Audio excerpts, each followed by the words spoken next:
हमरा पीछे पड़ल यूपी बिहार बा तो भौजी तक नंबर बनरी बाड़ी हो।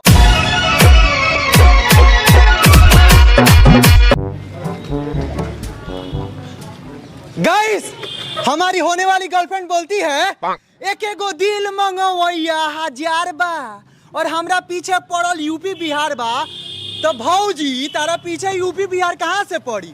तारा पीछे तो तार बॉयफ्रेंड नु पड़ल बा।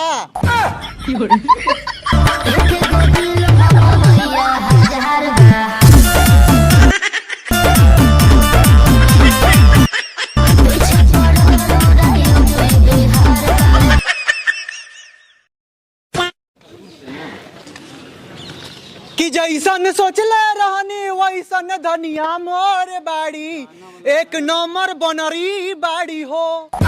जैसन सोचले रहनी ऐसन धनिया मोर बाड़ी, सावर न घोर बाड़ी हो।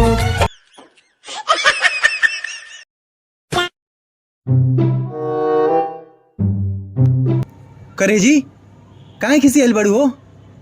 काहे खिसी आइल बड़ू जान लेबू का हो? बोला हमर गर्लफ्रेंड हमार किडनी बेच के आईफोन लेबू का हो?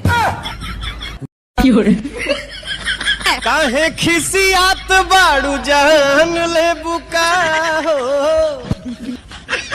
अरे बोला हमार मोना परान लेबू का। गाइस, मैं भी किसी का बॉयफ्रेंड बनना चाहता हूँ। बाबू, सोना, मोना सुन सुन के खाना खाना चाहता हूँ। तभी ना मेरी बेबी मुझको बोलेगी मेरे बाबू ने खाना खाया। मैंने खाना नहीं खाया तो कोई बात नहीं, खाना खिला दो। क्या सोच है रे तेरी?